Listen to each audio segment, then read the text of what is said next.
Hey everyone, it's George from the Race Space podcast. And Hussein, thank you so much for doing this episode. Of Now, we are course. in the holy month of Ramadan. So, Ramadan Kareem. Thank you. Thank you. And Barak alaikum shahar. thank you so much for that. And it's great to be speaking to you during this blessed month. And thank you so much, for doing this. Really, really appreciate it. Now, before we start, Hussein, just wanted to check, how has your day been so far? And are you doing It's, anything different in the holy month of Ramadan? well, first of all, thank you for hosting me, George. This is a very nice meeting. As usual, talking with you is also something I enjoy. And yeah, it's been crazy in the past few days. Just going back to work now. I've been working from home.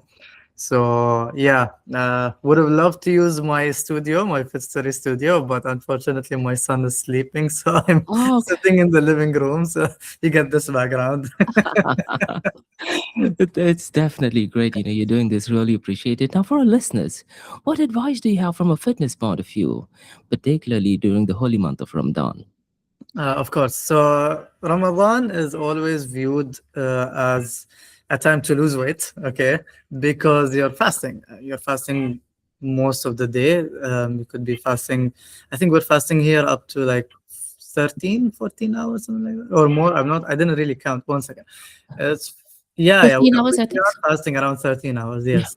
And so that's most of your day. That's more than half of your day. And then you also factor in the sleeping hours.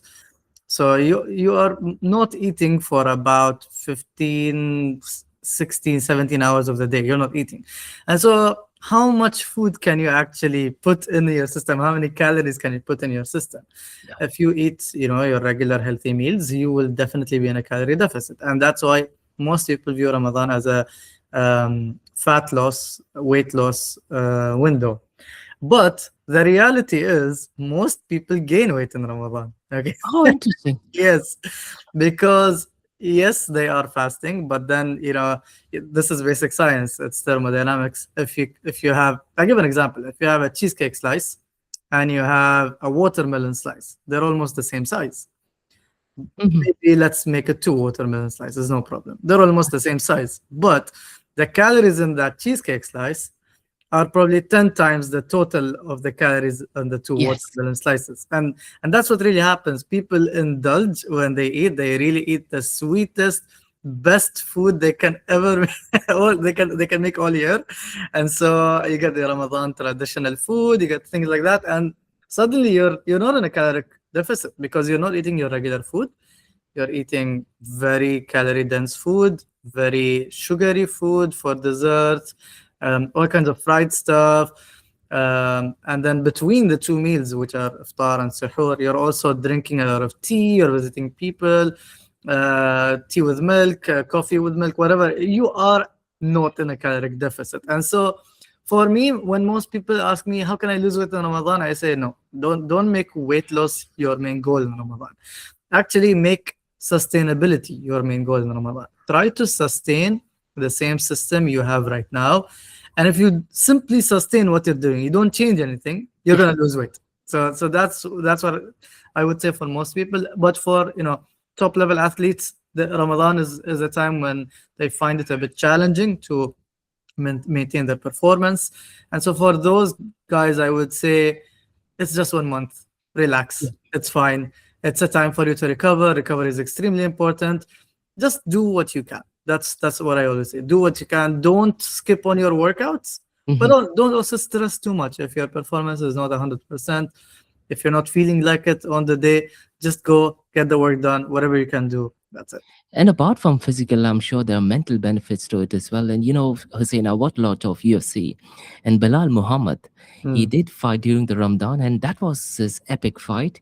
It was one of his best performances, and he was fasting during the entire training camp as well. So thank you so very much for a unique perspective. Absolutely, absolutely. Maybe may I just add something? So I'm a football fan, and Oh, if you are a football fan, you probably know Real Madrid. It's one of the most famous teams. absolutely, yeah. There was a player in Real Madrid. He left. He's in Saudi right now. He plays for Al Hilal. His name was Karim Benzema, or is Karim Benzema.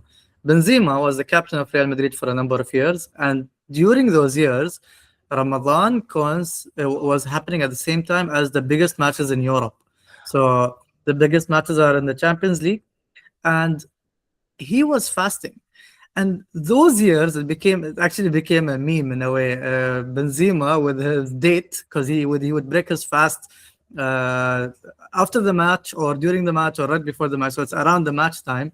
Benzema with a date and his jalabiya plays Oh, better than Benzema on other days. And he actually had his record seasons where even I think Adidas or Nike or one of the big brands went and made like a lot of merchandise themed around him because he was simply phenomenal in those years when Ramadan coincided with the biggest games. And so yeah, yeah. it's funny. Benzema is one of the legendary players of Real Madrid, but those years, Ramadan, Benzema is something else. That is definitely beautiful, and I'm sure listeners will definitely take on board, some of the positive stance regarding what you've said. Now, what about you, Hussein? You're the OG Spartan Race Middle East brand ambassador, iconic T-shirt. You have a podcast as well called as the FitStory. Now, do you want to tell our listeners a brief overview about your history in the fitness journey? And I do want to ask you a very specific information because while I was doing the research, I did find out a really interesting post. But before that, why don't you tell our listeners a bit overview of about yourself? Okay. So I've always okay. I know what you're referring to, so I will try to not burn that a little because most people ask me about that post. But yeah, let me just tell you from the fitness point from the day I became a trainer, or what made me become a trainer in the first place. Um, I got into working out seriously in 2017, you can say. Mhm. And then when I joined, one of my friends told me, Hussein, you have absolutely no idea what you're doing. Please get a coach. You're wasting your time.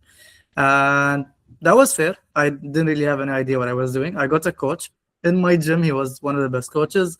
This guy was insane. The training I had, the training experience was something else. Until this day, I think I've never trained with that much intensity.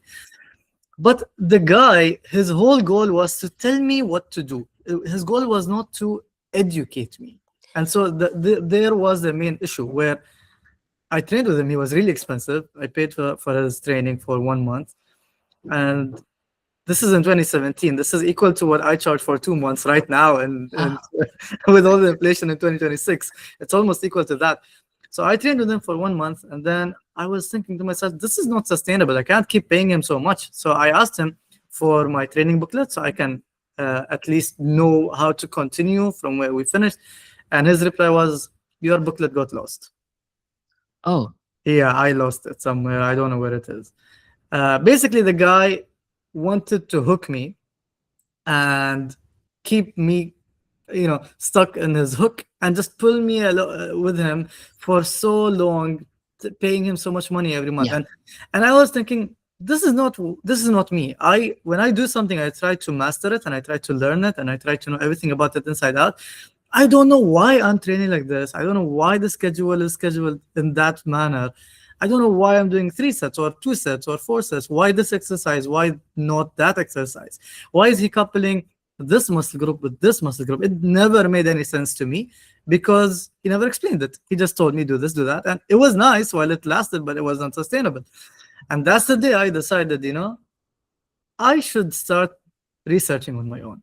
Hmm. Um, Fast forward 3 months, I have researched and made my own workout schedule and my own nutrition schedule, nutrition plan, just off YouTube, to be honest, like basic stuff. I watched a lot of videos. I made my own schedule.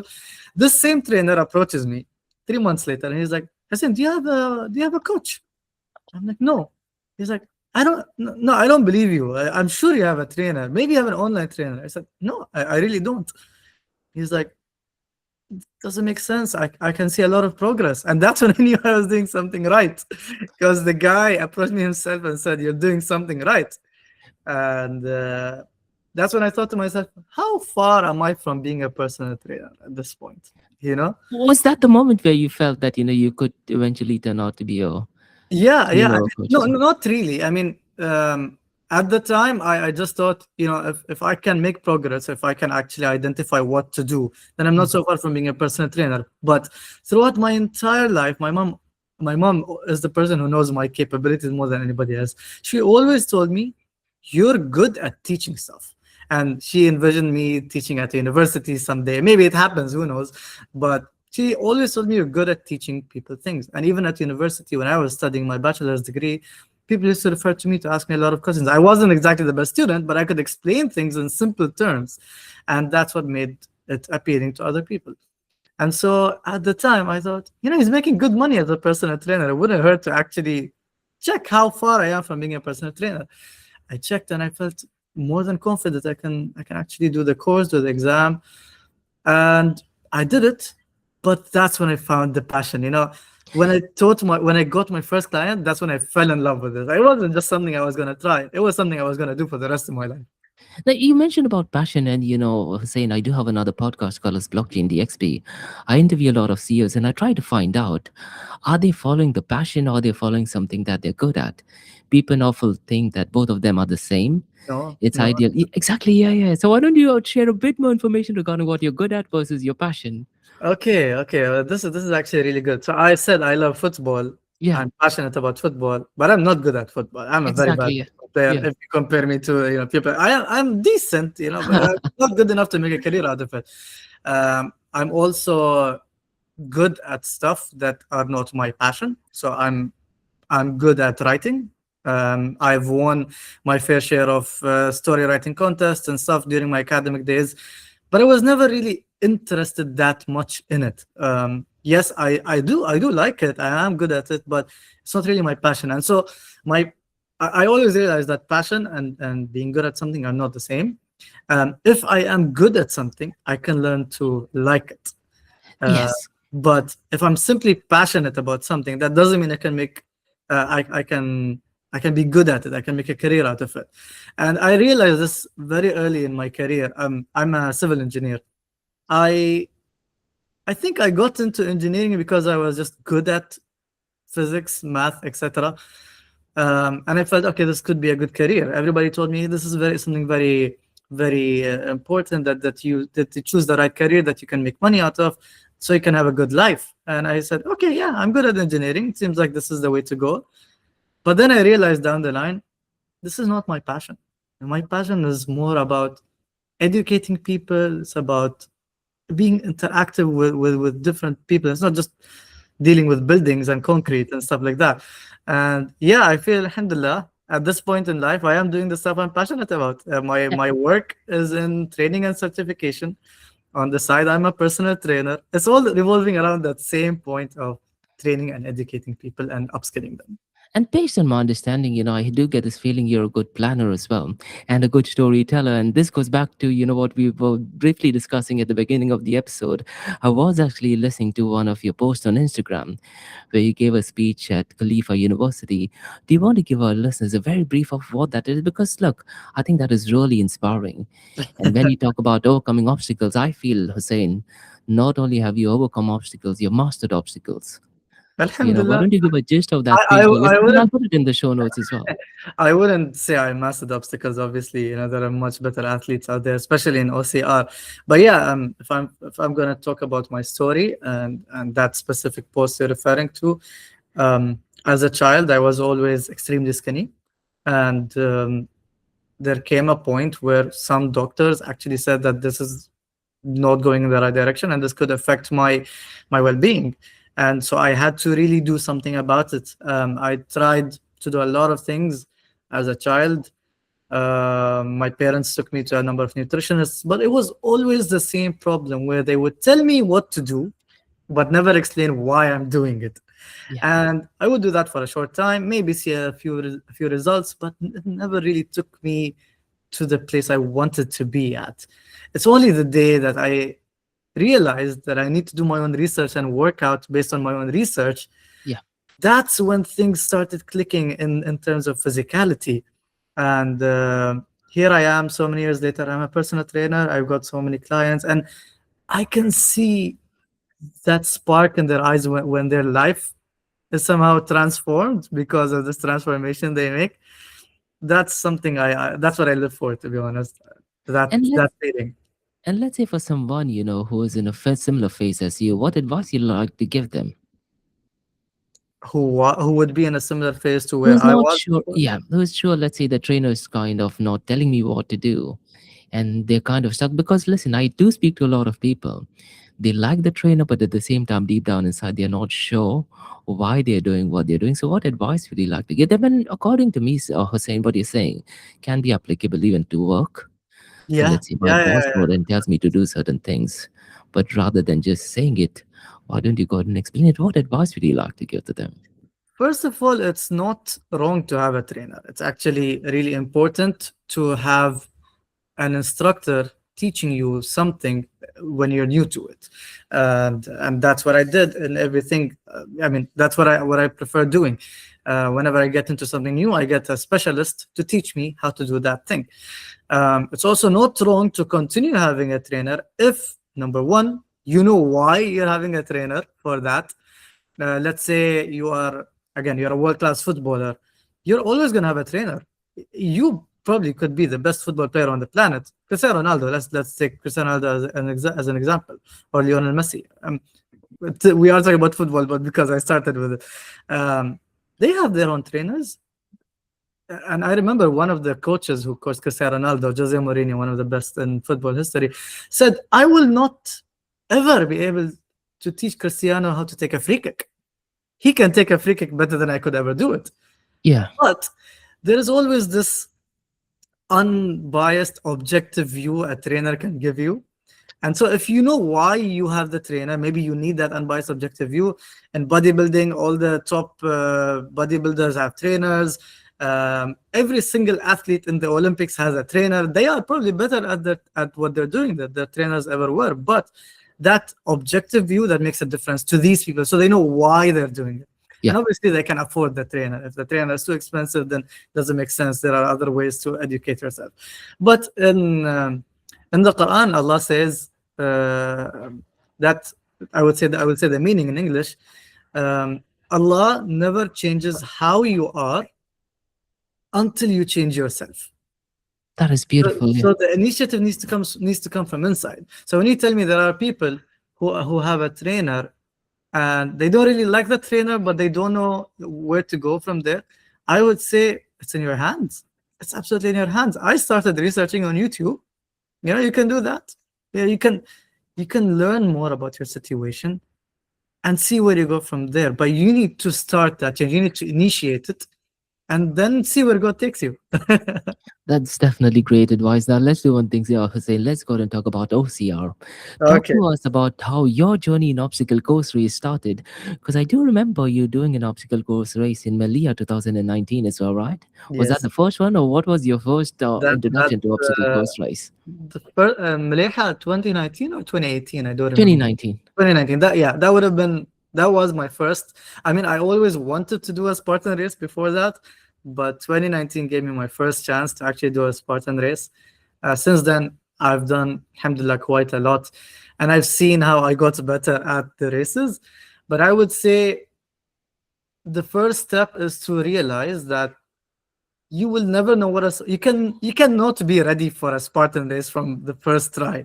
Most Yeah. people tell me, I don't think I can do a Spartan or an OCR because I'm just starting out my fitness journey, or I'm not a super athlete. And I tell them, guys, this is supposed to be for everybody. Everybody should be able to do this. You know, we're not no one's asking you to go for the beast. You can start with the baby levels. You can start with the sprint, and I'm sure everybody can complete a sprint if they're even like below average physically, they can still complete a sprint. It's going to be a challenge, but what's life without a challenge? You do that race, and then it really motivates you wherever your level is. If you didn't do so good, you would want to do better next time. If you did great, you would be like, I want to break my record next time. So there is always room to improve, and that's what happened with me with OCR. I started with that in Leha 2019. I was happy with my performance, to be honest. Alhamdulillah, I always give it my all. So, and we can come back to that one line. Everybody says I always give it my all. So we can come back to that later. Even I mean, when I'm talking about myself, I really never gave it 100%. Let's be honest, okay? 100% is something insane. We'll come back to it. But anyway, I gave it my all on that day, and I was happy with the result. But then every single time I did an OCR race after that, I always aimed to be better at the things I couldn't do the first time.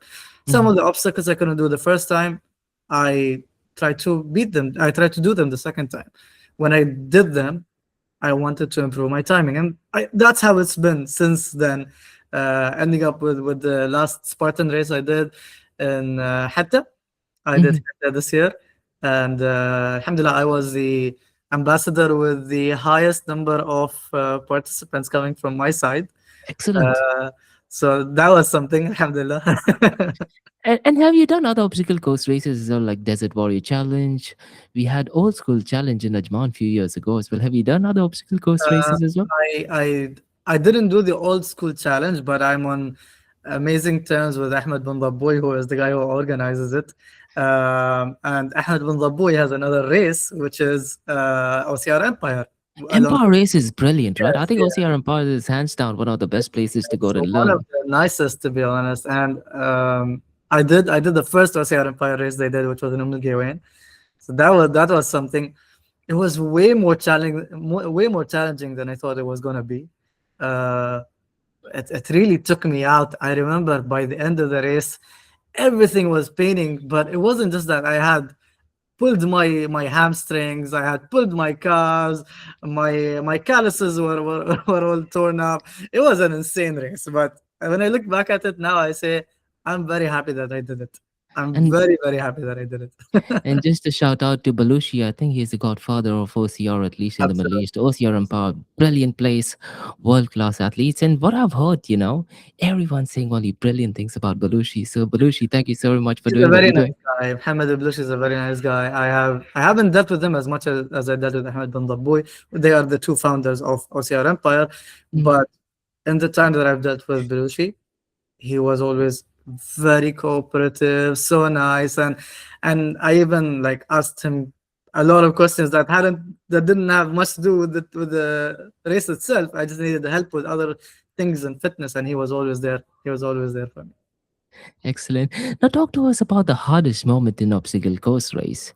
Can you Mm, tell our listeners what that specific moment was? How did you overcome it? that's a good question. If I would think of one moment. Mm, I can't really pinpoint one moment, but I can say the hardest thing in obstacle course racing is having the right mindset for it. When you approach an obstacle that you've never seen before, I wouldn't just tackle the obstacle. I would actually look at the obstacle and figure out how I'm gonna do it. Then I would tackle it. But that moment when you stand in front of an obstacle, you have no idea how to get through, or an obstacle that you know is gonna be quite difficult. That is when your mind decides, are you going to get through the obstacle or are you going to fail the obstacle? That like those few seconds, they determine everything. When you stand in front of the obstacle and you're convinced that you can do it, there's a much higher chance that you're going to actually do it than when you're convinced that this is something a little difficult. And so I always approach obstacles with a plan. I try to find out what obstacles I'm going to be doing on the race, and I approach each of them with a plan. I don't really need to practice each and every obstacle, but as Mhm. long as I know what I'm going to do when I face it, my mind is convinced that this is easy or easier than something entirely new. And so I guess that's the most difficult point where I remember. Okay, maybe I can mention something in the last Spartan. No, in the yeah, in the last Spartan race, uh, Hatta, I approached the monkey bars and I noticed that the distance between the bars was a little crazy. Longer. Yeah, and I in that moment I felt for a millisecond that I might not be able to do it. But then I said, it's a few seconds, yeah. The next few seconds, I told myself, Hussein, you've done monkey bars. This is nothing new. It's a little bigger of a distance, so swing more and it's done. That's the whole plan. Swing more, you're gonna get it done. And I did it. Yani, it that those few seconds, my mind was convinced I can do it. So It is that's that fraction of a moment that helps you decide, whether to overcome the obstacle or just give up. Now, what about an obstacle or an event that surprised you in a positive way, where you exceeded your performance? I would still say Oh, Hatta, because in Hatta I had about about 100 people that I came with. I mean, I didn't literally come in the car with 100 people, but those were the people who came from my side to the race, and they were looking up to me. And I needed to make sure that I was impeccable. I was perfect because they were really looking up to me in that race, and I felt the pressure a little. And uh, when I'm under so much pressure, I usually perform good. Yeah. Uh, this is something, most athletes would tell you, when they're under pressure they perform better than when they're in training and practice. Because there's more focus, more attention, and you're Yes, more serious to complete it, right? yes, yes, absolutely. And so I really liked my performance in Hatta. Uh, the guys kept telling me, you made the obstacles look easy. It's like you never even suffered with them at all. But also we could relate to you because you're not a person who's a full-time athlete who's dedicated their entire day to practicing obstacles, and so we can relate to you, and if you can get to this point, we can do it. And many people actually tackle the obstacles they felt they wouldn't tackle in the first place because they saw me get through it first. They were like, okay, that's the technique, that's how we do it, no problem. And you say now you're the face of Spartan Race in the Middle East, and your T-shirt also jacket says OG Middle East Ambassador. So can you tell our listeners how has your Spartan journey evolved, right from going back to 2019 to now becoming the face of Spartan Race in the Middle East? And I mean, I just love Spartan races. I went and did as many as I could do, um, and I tried to get better at each and every race. And I guess that's what Spartan's all about. It's about community. Everybody should try and do a Spartan race at some point in their life.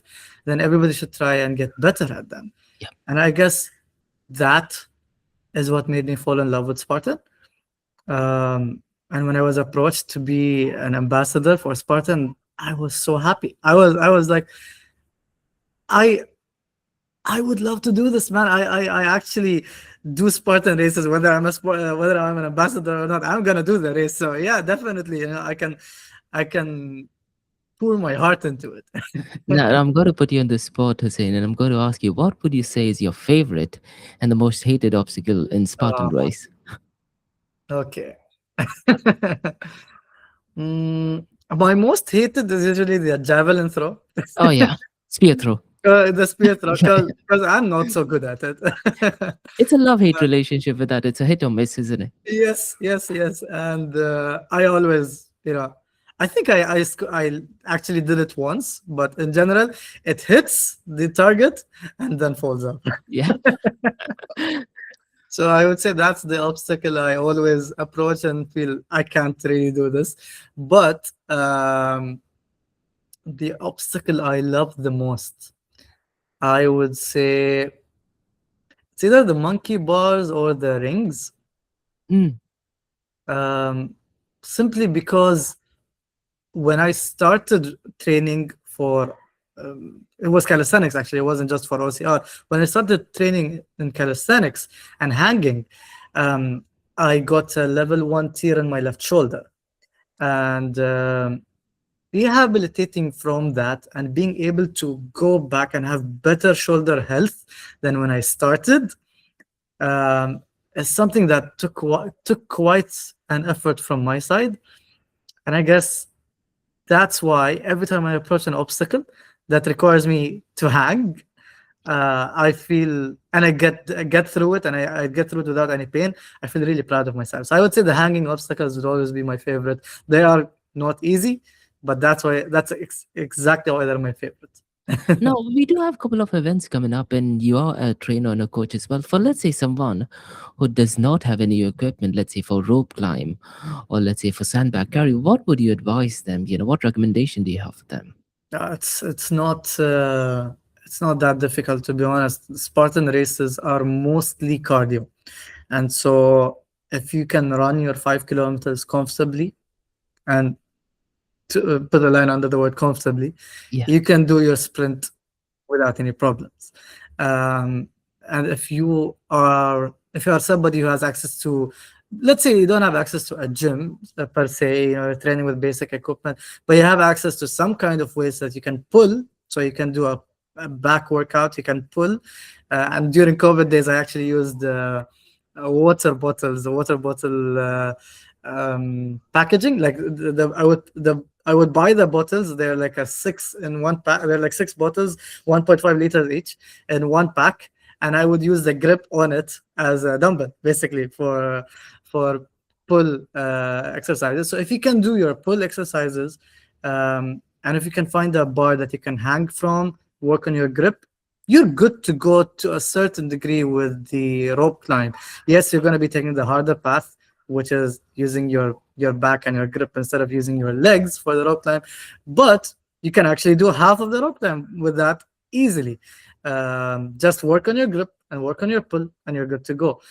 Sandbag is also, to be honest, these obstacles are mostly technique. So if you have the right technique, you can get Yeah. through the rope time like this. The sandbag so easily, if you know how to squat deep and actually um, hold, do a bear hug, and walk with the sandbag, you're good to go. So these exercises are the core. I would say pull and squats and deadlifts. You can do those. You can do almost any obstacle, no problem. So we should definitely not be having any excuses, right? No, no, no, absolutely no excuses. You might not have access to the rope climb itself, but you have access to all the ingredients that you need Yeah. to True. actually make that very delicious meal. It's not really a problem. And one thing which I wanted to ask you as being a brand ambassador, Hussein, lately in a Spartan race, they're focusing on shorter distances. You have 3K distance, and last year, they also had a 100-meter championship event. So, what's your thought? And what is your preference? Do you prefer longer distances, shorter distances, or extremely shorter distances? I love my long distances Yeah, simply yeah, the because beast, yeah. no, no, I know Or not beast, okay. this is insane. No, no. Sorry, I'm just gonna change my seating if that's fine with Yeah, you. absolutely. Yeah, take it. Okay, sorry. I think this could be a little better. Okay. So, I love my long distances, but I have seen the trend of shorter distances. And you know what? I see nothing wrong with that. I see that every single sport needs to evolve over time. We spoke about football in the beginning, and I could give an example of something very infamous, the offside rule. It's a rule that wasn't there when football started, but it was introduced at some point, and it defined everything that came after it. Um, and this goes for almost all sports, even swimming. Swimsuits for actual swim races used to be designed in a specific way, and then at some point people realized that a certain swimsuit was giving people a higher advantage, and so they modified the sport to not include that type of swimsuit, but in- like make it more accessible to people. And so I think every single sport evolves, including OCR. Yeah. And there's nothing wrong in having um, new categories, new types of races. It will only cater to a bigger audience if people. There are always people out there who would prefer one thing over the other. So there might be people who are not really fond of long distance running or long distance races. 100-meter would be amazing for them. So why Yeah. not? I would always choose my long distances because I feel that's the OG OCR that I fell in love with. But there's absolutely nothing wrong with it. And to be honest, since I'm a podcaster, people have shorter attention spans today. They want to get through things much faster, and you can get through the 100 meters much faster than the 5 kilometers. That's why these days I make my reels 30 seconds instead of 1 minute. Yep, yep, yep, totally agree. And the next thing what I wanted to ask is, Hussein, are there any values from Spartan Race that you implement in your personal work life as well? Oh, that's nice. So here I'm going to come back to the line I said I would come back to, which is giving my all. Um, I don't know if you've watched the series called Physical 100. Yeah, I loved it. All 3 seasons. In the last season, which was Physical Asia, I think, Yeah, um, I saw the Australian team going crazy at the obstacles they were facing, and I saw that they they didn't only give 100, they probably gave 200% in each and every obstacle. They didn't win, but to me, that was elite mindset, Yeah. where you go and you give your absolute maximum effort.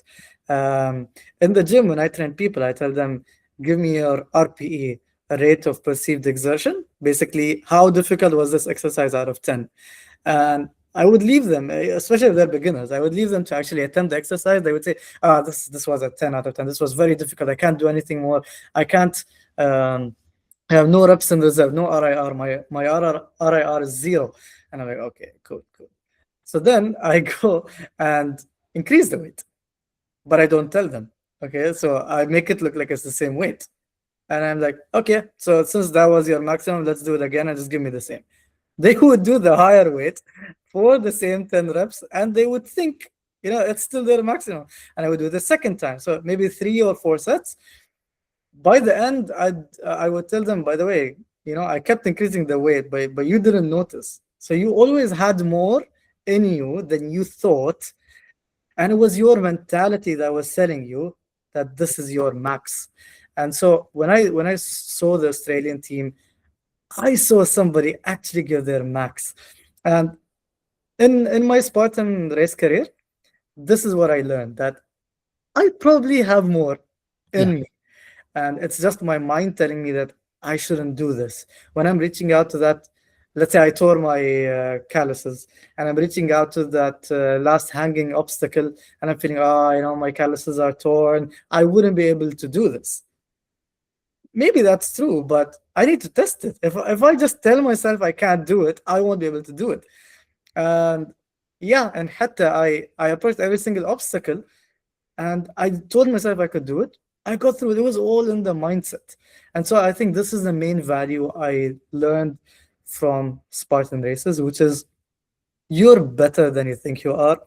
You have more uh, capabilities than you think you have, and you can always achieve more. It's just that you need to be honest with yourself, and you need to be somebody who loves who loves themselves. You need to love yourself enough to give your all, because if you love yourself, you're not going to be accepting anything than the best for yourself.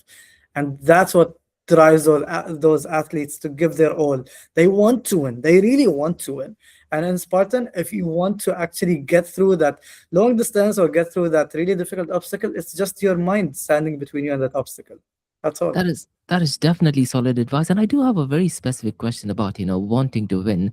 I'll definitely get into that. But before that, Hussein, do you want to tell our listeners some of the most important gear when you're doing, let's say, an obstacle course race, particularly in the Middle East, because we have a different terrain over here compared to, let's say, other places in the world. Absolutely. You need, first of all, you need the right shoes to run in. And I guess this goes everywhere. This is not just here, but this is especially important in the sand, or the sand. That was OCR Empire, to be honest. But in Spartan, you also get gravel and or rocks. In Hatta, it was Yeah. a mountainous terrain, and so you need the right shoes. Shoes with high friction are perfect for these terrains, and they really make a difference. And you probably not getting injured versus getting injured. So I would say the right shoes are extremely important. In the sand, you would also benefit from gaiters. Basically, you don't want the sand to get into your shoes, Yeah. and then you're going to be wasting time, going to the side, emptying the shoe out of the sand. So that it makes a big difference, to be honest, especially when you're running. Um, I also like to use my tape.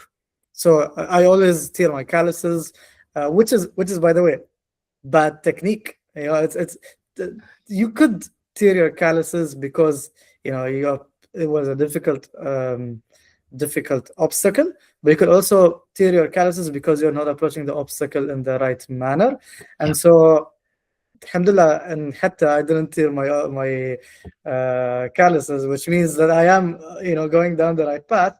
But I always like to have tape with me just in case, and I don't use it. I don't put it on until I reach the obstacle where I'm going to need it, where it's like a hanging, pulling obstacle. So I always have my tape on me. I I like wearing a vest, jacket, zip up thingy, Oh, okay. where I can put water in my pockets because I don't like carrying water. I mean, if I wear pants, I don't want to put the water in those pants because let's say it leaks, then I better go and jump in the the water obstacle after that because Yeah, yeah. will change. Um, but yeah, I love wearing a vest where I could put a lot of water bottles because you need water and you need electrolytes throughout the race. So yeah, this is my gear for every race. Now, when we had the Spartan Ambassador panel, Hussein, you said something really important regarding diets. Now, you talked about diets earlier, but for our listeners, what would you say are the must do's and don'ts, particularly as in when we are getting closer to obstacle course race? Well, we can speak about before the race, like months before the race, and then right before the race. Months before the race, you would want to make sure that you are, like I said, most of the race is cardio, and if you can run the distance comfortably, then you can do the race almost comfortably. And so you want to make sure your weight is not really making your joints ache you. So if somebody is like really overweight Mhm. and they're running, their knees are going to suffer. And so I would really focus on being in a caloric deficit for some time, bringing the weight down so that your joints can work normally and can perform efficiently. So that would be number one. Uh, do your math, be in a caloric deficit, be honest with yourself, and try to get down to the weight that that you can perform best. And you don't need to be at sub 10% body fat. That is not optimum for performance for 99% of the people out there. You need to be in a comfortable, usually for most people it's between 10 to 15% body fat. You need to be at that body fat percentage or a little higher, it's still fine, and you will perform optimally. So try to be in that range. And we can delve into how you can be in a caloric deficit later if you want. But that's what I would do before, and of course I would train um, train train in similar manner to what the race is going to be. So if you're going to go to the race day and have a light breakfast, try to get used to training after a light meal. So then it wouldn't be entirely new to your body when you're approaching the race. And if we're going to talk about diet before the race or during the race, now you need your electrolytes, you need your salts before the race. You need on the race day, you need the source of carbs because you're going to be Yeah. burning through your carbs, and you need the source of healthy fat. I wouldn't go for high protein before the race because your body, when it's going to burn through the energy sources, it's going to attack the carbs first, Yeah. then it's going to attack the creatine for a very short time, then it's going to attack the fat, the stored fat, or the fat that you have just given your body. And that is what's going to sustain your energy for a long duration. So before the race, you need to have a meal that has carbs, complex carbs and simple carbs, more on the complex carb side, unless you're eating right before the race, which is not very recommended. But you need to have both, and you need a source of healthy fats. During the race, you probably need your electrolytes, and you need like an energy bar to keep you running throughout the race. Energy bars are always heavy on simple carbs like sugars, but that's fine because you're in the middle of the race. That's okay. So an energy bar would be something ideal. Yeah, That is definitely important. And I've seen a lot of elite level athletes, they also follow a similar regime as well, isn't it? absolutely, absolutely. Yeah. Now, Hussein, you're a trainer and a coach, and one of the problems I've noticed among my friends and even myself is that of overtraining. Now, firstly, as an athlete, are there any personal signs you personally look at and you identify, oh, I'm overtraining right now? And secondly, as a coach, how do you manage if, let's say, someone whom you are training is overtraining? Because it is a massive issue and people don't realize it often, isn't it? It is a massive issue, but it affects only the special select few out there. We're talking here about 10 to 15% of the population. I would say 85 to 90% of people will never overtrain or are so far from that level. So when we're talking about overtraining, I want the audience to know that we're only talking about really high level athletes. Okay, if you got injured training because your technique was bad or because you took a Yeah, huge leap, that doesn't mean you're overtraining. That means correct. your technique is faulty. So there's a big difference in that. Now, overtraining is something that athletes really fall into. Absolutely, you're right. And I always like a proactive approach, not a reactive approach. And so I wouldn't wait until my body gives me signs that I'm overtraining.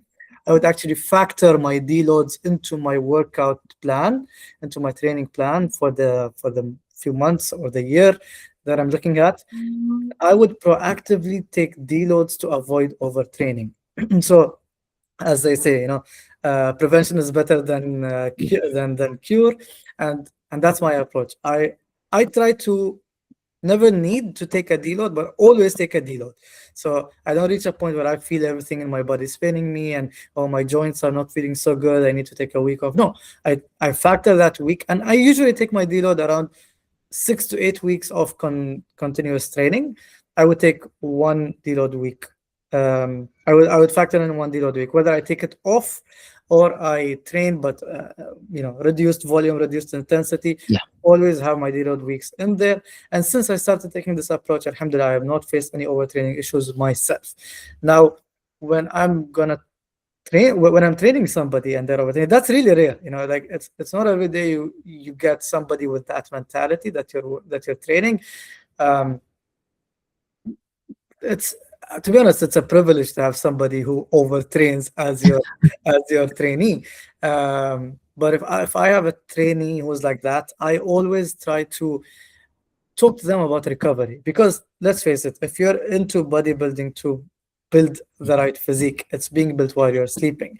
If you are in OCR and you want to perform good in your work, in your race, you need to be fully recovered before the race.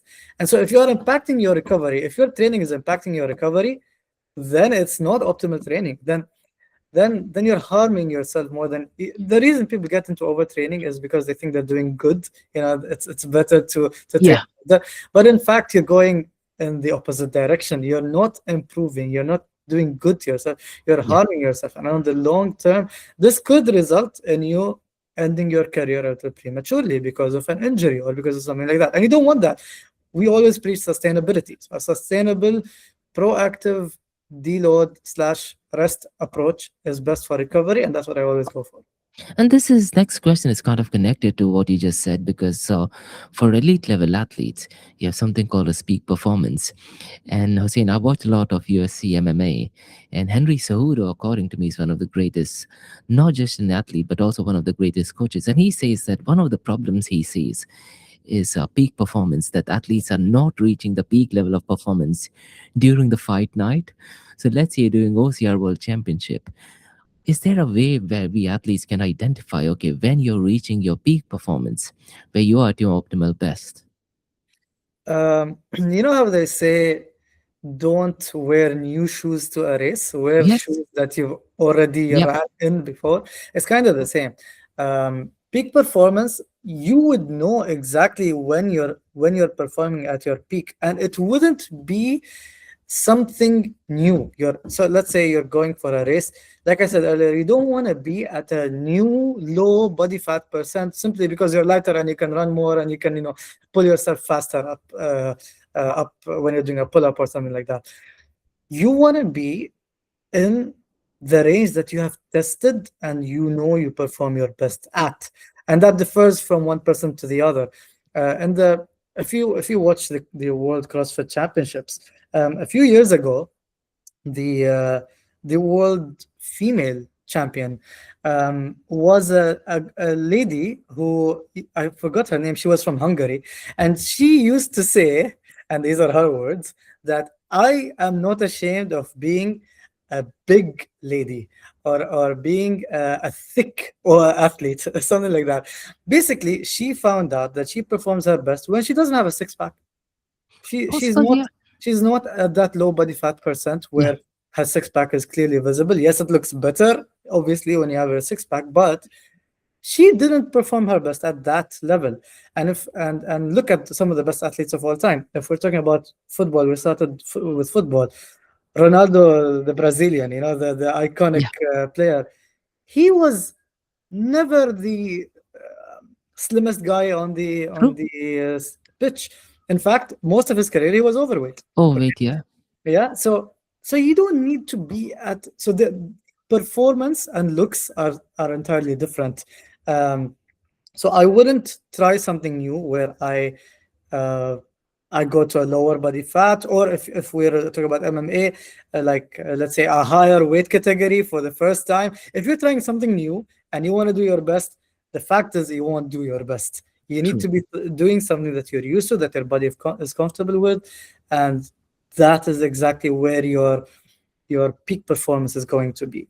And today, everything is quantified. You can do your Yep. tests, you can do your experiments. So I would say don't be afraid of experimenting and finding where your peak performance is, and don't be afraid of sticking to it. Like the world champion, she stuck to that body fat percent where she probably didn't look her best. She could she said that she's looked better before, but she performed her best. If you're there for your performance, then you do whatever it takes to make your performance optimal. And yeah, it's usually in a very, when you're most comfortable, that's when you perform your best. Now, you talked about, now we have newer technologies. Now we are in the world of artificial intelligence. Now, are there any AI platforms for, let's say, trainers and coaches that they can utilize? I would love for an AI platform to be there. There must be one out there, but I have not used it. So yes, if there is one, I would love to try it. But I am a big fan of wearables. So yeah, Yeah. this is my Apple Watch with me here. Um, I track almost everything in my workouts. I track almost everything when it comes to fitness. I wake up, I weigh myself every day. Right now, I'm not doing it. I'll be frank. But in general, Hmm. most of my days, I weigh myself. But now it's Ramadan, so I don't really care. um, but I weigh myself, and I weigh myself when I wake up to just promote sustainability. So it's almost the same time, it's almost the same number of hours that I slept. Um, I I track all my workouts, so I know exactly how many sets I'm doing. I know exactly my training volume, and I know exactly how much I'm lifting on each single exercise, on each single set. So it's not like only my peak set. No, I track all of the sets. When I run, obviously, I use my Apple Watch. I track that. I track my sleep. When you're tracking everything, you know that the room for error is very small, Yes. because you know exactly what works for you, and you know exactly where you need to be to perform your best. What weight you need to be at, if we're talking about weight classes, weight categories, what body fat percent you need to be at. You would know what you need to eat, because you're tracking how the food you're eating is reflecting on your performance. You would know when you need to sleep. You would know what you need to wear. It's all trackable today, and I love that about today's technology. True. It's the more effort you put into actually standardizing and tracking things, the easier it is to get the best performance. It's not a question mark anymore, and it's not some random secret that Yeah. somebody is sitting over for 1,000 years. No. Now, talking about performance, saying you earlier talked about giving, let's say, 100% or 50%. And I've interviewed a couple of world champions in OCR. They often say discipline over motivation. But lately, there's this thought process about, being obsessive. If you're obsessive about something, then you go and push it. And that's when even discipline doesn't count. So, what's your take? Discipline versus motivation, and where does being obsessive regarding your goal fit in? Discipline over motivation any day, because Mhm. motivation is temporary and Yes. discipline is not. And like people say, class is permanent, form is not. So Yeah. I would go for class, I would go for discipline. Obsession, on the other hand, I don't agree with, actually, because once again, it's temporary, it's not permanent. You can't be obsessed with something your entire life. Um, my wife once said a line to me, uh, and it stuck with me, to be honest. She said, Hussein, fitness should complement your life, it shouldn't take over your life. Yeah. And, and she was absolutely right about that. When you let yourself be obsessed, that's when you overtrain. When you let yourself Exactly. Yeah. be obsessed, that's when you start forgetting priorities in life. And let's face it, not everybody is a high performing athlete. And even high performing athletes have families. Yeah. And this is just a phase in their life when they're high performing athletes. but they have a lot of years up coming up. And I always give this example of Ronnie Coleman. Ronnie Coleman is True. probably the best Classic bodybuilder of example. all Yeah. time. Yeah. Um, he has put in some insane work that no one ever can, can equal. And he's had the best physique of all time, Yeah. probably. And he's eternal. He's eternal in the world of bodybuilding. But how is Ronnie Coleman doing today after his Horrible career? state, right? Yeah. He's in a very, very bad state. Yeah. And his very close competitor, very, very close competitor, Jay Cutler. Now, these two were competing for the titles. Ronnie Coleman won 8, Jay Cutler won, I think, 4. Um, so Jay Cutler didn't become, legendary in terms of status. Yes, his Yeah. physique was legendary, but he was facing Ronnie Coleman, the best of all time. So what to do? But look at Jay Cutler today. Jay Cutler is an amazing. He looks amazing. His business is booming. Yeah. Um, he's in a healthy place in his life, with his family life, with his friends. He can go out, walk, run, do whatever he wants. Exactly. Yeah. While on the other hand, Ronnie Coleman can barely walk. Yeah. Yes, Ronnie Coleman is legendary. He was obsessed with the sport, but not everybody should be obsessed with sports. Totally agree, 100%. And one of the answers I liked is, even being obsessive, that can also be temporary. What happens once you meet your goal? That's where you go back to discipline, isn't it? So I Absolutely. really like the answer regarding discipline. Now let's talk about obstacle course race because there's a chance, in April we might be having a stadium event. It's not confirmed yet. Now, what are you expecting from an event which would be a stadium, which will be most likely 5K, I guess? It's not confirmed Mhm. yet, but if there is, what is your expectation regarding that event?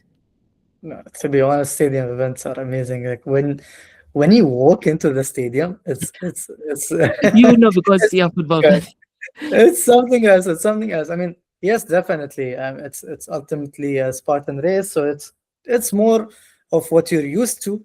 But there is a unique aspect to when you're in the stadium and you know that people you love are watching you. Because when you're in a Spartan race, you're almost alone out there. It's unless you come with a team, you're on your own. But in a Yeah. stadium, all eyes are on you. So that feeling, that taste of the stadium race, it's something different. Now, this month we also have DEKA events, and I'm not sure if you've seen that they've also announced a few events on the 13th of this month and 14th of this month. Now, what is your take regarding hybrid fitness? We have High Rocks, which is a massive event, and now we have Spartan DEKA. I think on the 13th and 14th, we have Spartan Strong, where there is no running, just 10 zones. So, what's your thoughts regarding hybrid events? I think hybrid is a fancy new word for something that people have been doing for a very long time. Yeah, I mean, it's only in the past, I don't know, 100 to 100 years since the since technology took over our lives, and maybe before that the industrial revolution, that people didn't need to run on a daily basis. Before that, people needed to run on a daily basis, yeah, and they needed to be strong. Life was not so easy. You didn't have a forklift lifting items for you. You had to lift them on your own, and you had to be athletic. You needed to run. So I think hybrid training is simply old school fitness. It's nothing yes, new. It's something everybody should be doing. Imagine being the biggest guy in the room. That's amazing, yeah. But then someone steals your wallet and you can't catch up with them. That's not nice. yeah, Your yeah. image just got ruined. Uh, So imagine the same scenario. You are the biggest guy in the room. Someone tries to steal your wallet. You catch up with them and give them a beating. Now that is something amazing, yeah. So I think hybrid training is something everybody should be going for. Yes, you could be somebody who likes a certain type of sport more than the other. You should always know what you like, to be honest. You should do fitness should be fun, so you should do what's more fun and what's most enjoyable for you, but not at the expense of everything else. There are a lot of aspects to look into in fitness. Yes, there is aesthetics, there is performance in terms of power, but then there is cardiovascular health, there is flexibility, mobility, there is gut health. There's a lot to look at in fitness. And I think hybrid training really covers a big portion of that. If you do your hybrid training right, then your cardiovascular health is covered, which is the best thing to do if you want to live a long, healthy life. And your power is also covered. So your joints are strong. They can take some heavy weight. And obviously, because you are burning more calories when you're working out, your aesthetics could look better. They tend to look better. Look at CrossFit athletes, man. They always look Yes, amazing. yeah. They eat whatever they want, but they always look amazing. Even So the winners of, the South Korean show, I think all of them were CrossFit athletes, right? yeah, yeah, yeah, yeah. Not all of them, most of them, but yeah, most of them. Like I mean, one of the most famous bodybuilding coaches today is Dr. Mike Israel, and when he was asked who are the fittest people on the planet, when he just said, definitely CrossFitters are the fittest on the planet. But why is that? Because CrossFitters are a solid second place in everything across the board. So you're gonna have power lifters who can lift Yeah, a very high, very heavy weight, but then CrossFitters are really close. yeah, And that same power lifter can't run so fast, but the CrossFitter is also second place yeah. in running and True. long distance running and short distance running. And so, if I'm going to talk about fitness, I would say hybrid training is the best approach. But then, like I said earlier, you shouldn't forget what you love the most, what is the most enjoyable for you. You don't want to be second place always. You also want to win. You also want to be first place in the thing you love the most. So you need to know what you like the most, and that's what you should focus on more. Now, what I've noticed is, Hussein, a lot of the guys who used to do obstacle course race, the moment they've started doing hybrid fitness, they've completely stopped doing Spartan race and obstacle course race. What is the advice you have for them? Why? One question, why? I mean, now that you're doing hybrid fitness, the Spartan race would be easier. Is it too easy? So I mean, if yeah, it's too easy, just go for the elite category, man. Like I think if you are doing hybrid fitness, then Spartan races should be your bread and butter. Why are you not going? I would love to know why they're not going for OCR anymore. yep, yep, yep. Now, to the organizers who are doing the Spartan race or DEKA events, Yeah. what message do you have for them? Mm, okay. I would say that the message is make it accessible. So, like I started with this. Many people think they're not fit enough to be in a Spartan race, in a DEKA event, especially. Um, but it's also about how you market it. If you market it as something accessible, which it actually is, everybody can do it, then more people would be inclined to try it. More people would be inclined to do better next time, and more people would be improving their health, which is the ultimate goal in here. So that would be my message. The marketing I see right now is of top tier athletes, and it is catered for people who already love Spartan, people who already love OCR, people who are already in the fitness industry. But this is an event that's catered for more than these people. It's for everybody, and that would be my message. Showcase how it's accessible for everyone. That's brilliant. And I just have two questions. And the next question is, what advice you wish you would have received at the earlier stages of your fitness journey? Ah, Hmm. I would have avoided a lot of injuries if someone told me to focus on the bigger picture. Almost every single injury I got was because I did not focus on the bigger picture. I had a tennis elbow, and that's because I kept pushing myself to lift heavier weights than I should have, because my form was bad when I was lifting them. But in my mind, I was like, if you lift more, you're gonna get jacked faster. But in the bigger picture, if you look at the bigger picture, no, you're gonna get injured faster, and you're not gonna work out for a long time. You're gonna lose your gains. So if somebody told me to focus on the bigger picture, that would have helped me a lot with um, sustainability, not obsessing over, I missed one day, one day of my workouts this week. Is it going to change my life? No, it's not going to change your life. It's fine. Just make up for it later. Oh, I overate on this day, khalas, it's all ruined. I might as well just eat whatever I want throughout the week. No, bro, it's just one day. You can make up for it later. Even if you really indulged, you can just break down your calories, be in a mild deficit for every day of the week. You're going to make up for it. There's not really an issue.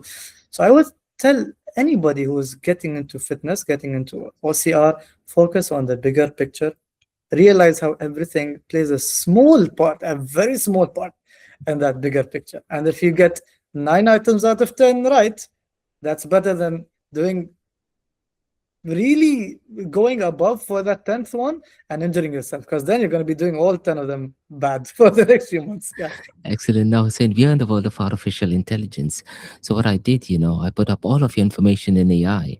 And Oh, I've asked AI to come up with a question, and let's see what the question is. So the question let's see. is, Hussein, imagine 10 years from now, AI can design the perfect athlete, perfect training plan, perfect nutrition, perfect recovery. But what is one human quality that no algorithm or AI can replace? Mindset.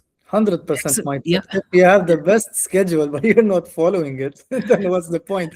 If you have the right mindset, you're going to follow your schedule. If you have the wrong mindset, even if you have it all laid out for you, your meals in grams, all of the ingredients are laid out for your health. Somebody is actually cooking them, is bringing them to you. Okay, if your workouts are pitch like they're perfect, like the number of sets, the number of reps, the chosen weight, the intensity is just right, the number of days you gotta train, your workout program itself, like I'm gonna train upper, lower, push pull legs, everything is laid out for you. Training, nutrition, recovery, if it's all laid out for you, but you don't have the right mindset, you won't go through that workout. You're gonna feel like, oh, this is too much to lift. You're gonna be adding things to your food or reducing things from your food, depending on whether you want to gain or lose weight.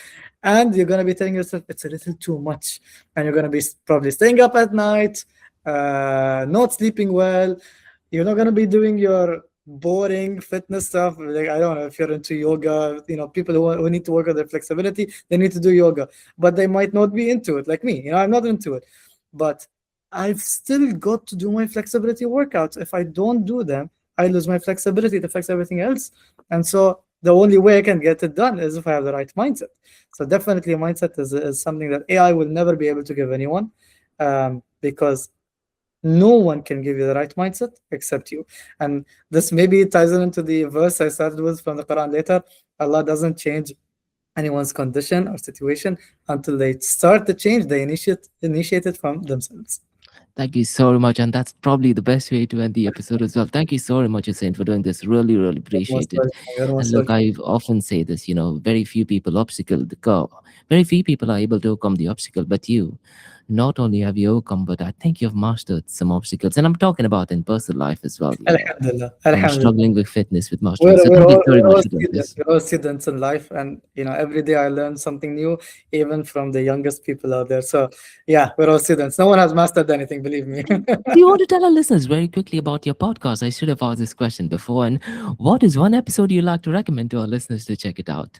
Okay, so right now we're on hold. We're not really producing any more episodes for a number of reasons, but um I love every single episode, to be honest. I can't really choose one. And from each episode I learned something. From each guest I learned something, because in my episodes I host people, I don't just talk myself. But if I'm going to remember one line that probably ties into all of this, I interviewed Hamoud Bambi, which is one of the most unique personalities you can ever come across.